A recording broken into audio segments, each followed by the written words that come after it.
Karl Marx, नाम तो हम सबने सुना है ना? पर क्या हम सच में जानते हैं कि वो कहना क्या चाहते थे? चलिए, आज उनके कुछ सबसे बड़े और सबसे जरूरी आइडियाज को एकदम आसान भाषा में समझते हैं। शुरुआत करते हैं उनकी एक बहुत ही पावरफुल लाइन से। ये लाइन आप कह सकते हैं मार्क्स के पूरे मिशन का निचोड़ है। उनका कहना था, भाई दुनिया को समझना, उसकी व्याख्या करना वो सब तो ठीक है, पर असली काम तो उसे बदलना है। और बस यही एक सोच उनके हर काम, हर थ्योरी की जड़ में थी। तो चलिए थोड़ा और गहराई में चलते हैं। आखिर कौन थे कार्ल मार्क्स? वो इंसान जिसके विचारों ने दुनिया में क्रांतियां ला दी और आज भी उन पर इतनी बहस होती है। देखिए, कार्ल मार्क्स एक जर्मन फिलोसोफर थे और उनका मानना था कि कैपिटलिज्म यानी कि पूंजीवाद सिर्फ एक इकोनॉमिक सिस्टम नहीं है। नहीं, ये तो एक ऐसा समाज है जहां आज़ादी को सिस्टमैटिक तरीके से दबाया जाता है। उनके एक बहुत करीबी दोस्त और सहयोगी थे फ्रेडरिक एंगल्स, जिन्होंने मार्क्स के जाने के बाद भी उनके काम को आगे बढ़ाया। मार्क्स की सबसे बड़ी खासियत पता है क्या थी? उन्होंने 3 अलग-अलग धाराओं को, जर्मन फिलॉसफी, फ्रेंच पॉलिटिक्स और इंग्लिश इकोनॉमिक्स को मिलाकर एक बिल्कुल ही नया नजरिया दुनिया के सामने रखा। उनके कुछ सबसे जरूरी कामों पर नजर डालें तो 1844 में I economic and philosophical manuscripts, जिसमें उनके शुरुआती विचार मिलते हैं। फिर 1848 में आया द कम्युनिस्ट मैनिफेस्टो, जो एक तरह से एक पॉलिटिकल एक्शन प्लान बन गया। और फिर 1867 में आया उनका सबसे बड़ा काम दास कैपिटल, जिसमें उन्होंने पूंजीवाद का, आप कह सकते हैं, पूरा पोस्टमार्टम कर दिया। यही वो किताबें हैं, वो बुनियाद हैं जिन पर उनके सारे सिद्धांत टिके हैं। अब मार्क्स के विचारों के बिल्कुल सेंटर में था इंसान, कि इस पूरे सिस्टम का एक आम इंसान पर क्या असर पड़ता है। और इसी मानवीय कीमत को समझाने के लिए उन्होंने एक बहुत ही पावरफुल कॉन्सेप्ट दिया, जिसे वो कहते थे एलियनेशन या अलगाव। तो ये अलगाव या एलिनेशन है क्या चीज? जरा सोचिए, आप एक कारीगर हैं और आपने बड़ी मेहनत से एक खूबसूरत सी कुर्सी बनाई, लेकिन जैसे ही वो कुर्सी बनकर तैयार हुई, वो आपकी नहीं रही, वो किसी और की हो गई और आपको उससे कोई जुड़ाव महसूस नहीं होता। मार्क्स कहते हैं, पूंजीवाद में हर मजदूर के साथ ठीक यही होता है। जो चीज उसने अपनी मेहनत, अपने पसीने से बनाई, वो उससे पराई हो जाती है, वो मालिक की हो जाती है। ये एक बहुत ही गहरा अकेलापन और अलगाव है।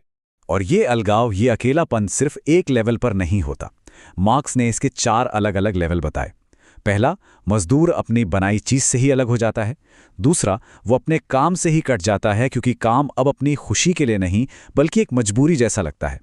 तीसरा, वो खुद से ही पराया हो जाता है, उसकी अपनी ताकत, उसका अपना दिमाग उसे अपना नहीं लगता। और आखिर में वो दूसरे इंसानों से और यहां तक कि प्रकृति से भी कट जाता है।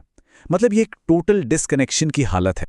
चलिए, अब एक इंसान के अनुभव से थोड़ा ऊपर उठकर पूरे समाज की तस्वीर देखते हैं। मार्क्स के हिसाब से समाज और इतिहास को आगे बढ़ाने वाली असली ताकत क्या है? उनके लिए जवाब एक ही था, क्लास स्ट्रगल, यानी वर्ग संघर्ष। कम्युनिस्ट मैनिफेस्टो की ये एक लाइन शायद उनकी सबसे मशहूर लाइनों में से एक है। मार्क्स का मानना था कि आप इतिहास उठाकर देख लीजिए, हर बड़ी घटना, हर बड़ा बदलाव, चाहे वो किसी साम्राज्य का बनना हो या किसी क्रांति का होना, उसके पीछे कहीं ना कहीं 2 वर्गों का टकराव ही मिलेगा। मार्क्स कहते हैं कि समाज में मोटे तौर पर हमेशा 2 बड़े ग्रुप या क्लास होते हैं। एक तरफ है रूलिंग क्लास, यानी वो लोग जिनके पास प्रोडक्शन के सारे साधन हैं, फैक्ट्रियां, जमीन, मशीनें, सब कुछ। और दूसरी तरफ है वो शोषित वर्ग, जिसके पास ये कुछ भी नहीं है और जिंदा रहने के लिए उसे अपनी मेहनत बेचनी पड़ती है। और इन दोनों के बीच का जो रिश्ता है वो हमेशा से शोषण और दबदबे का रहा है। अब यहाँ एक बहुत ही दिलचस्प बात है। मार्क्स ने 2 तरह की क्लास चेतना या क्लास कॉन्शियसनेस में फर्क बताया।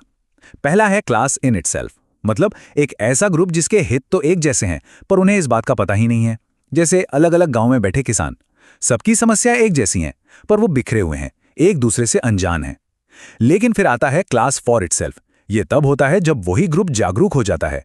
जैसे फैक्ट्रियों में एक साथ काम करने वाले मजदूर, उन्हें पता है कि वो सब एक हैं और उनकी लड़ाई भी एक है।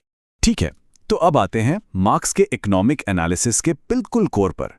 यह सवाल कि कैपिटलिज्म में ये जो इतना सारा प्रॉफिट बनता है, ये आखिर आता कहां से है, इसका सोर्स क्या है? मार्क्स का जवाब था सरप्लस वैल्यू, यानी अधिशेष मूल्य। इसको समझने के लिए एक बेसिक सिद्धांत पकड़ना होगा। किसी भी चीज में जो नई वैल्यू बनती है वो सिर्फ और सिर्फ इंसानी मेहनत से बनती है। सोचिए, कपास का एक ढेर पड़ा है, क्या वो अपने आप शर्ट बन जाएगा? नहीं, उसके लिए मजदूर की मेहनत चाहिए। मशीनें या जमीन पुरानी वैल्यू को ट्रांसफर कर सकती हैं, पर नई वैल्यू हमेशा लेबर ही क्रिएट करता है। तो फिर ये सरप्लस वैल्यू क्या है? ये बहुत सिंपल है। ये उस वैल्यू के बीच का फर्क है जो एक मजदूर बनाता है और जो उसे सैलरी के तौर पर मिलता है। मतलब मजदूर ने जो काम किया पर जिसके पैसे उसे नहीं मिले, वही अनपेड लेबर पूंजीपति का प्रॉफिट बन जाता है। चलिए इसे एक छोटे से एग्जाम्पल से समझते हैं। मान लीजिए एक मजदूर एक दिन में 8 घंटे काम करता है और 1000 रुपए की वैल्यू का सामान बनाता है। ठीक है, लेकिन फैक्ट्री का मालिक उसे सैलरी कितनी देता है? सिर्फ 400 रुपए। बस इतना कि वो और उसका परिवार जिंदा रह सके। तो बाकी के 600 रुपए कहाँ गए? वो 600 रुपए उस मजदूर की वो मेहनत है जिसके पैसे उसे नहीं मिले, और यही अनपेड लेबर, यही अधिशेष मूल्य सीधा मालिक की जेब में प्रॉफिट बनकर चला जाता है। तो अलगाव, क्लास स्ट्रगल, शोषण, इन सारी समस्याओं का हल क्या है? मार्क्स के हिसाब से इसका सिर्फ एक ही जवाब था, रेवोल्यूशन, क्रांति। मार्क्स का मानना था कि सर्वहारा वर्ग, जो अब तक क्लास फॉर इटसेल्फ यानी एक जागरूक वर्ग बन चुका है, वो एक क्रांति करेगा। उसका पहला मकसद होगा स्टेट पावर पर यानी सत्ता पर कब्जा करना।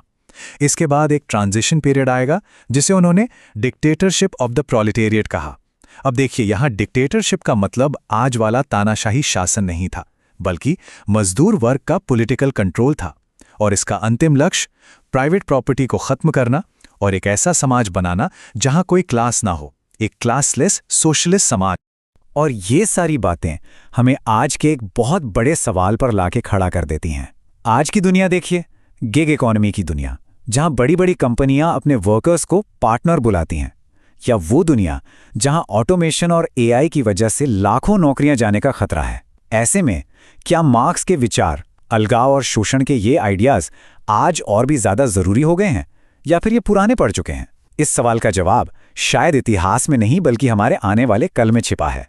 और इसी सवाल के साथ हम आज की ये चर्चा यहीं समाप्त करते हैं।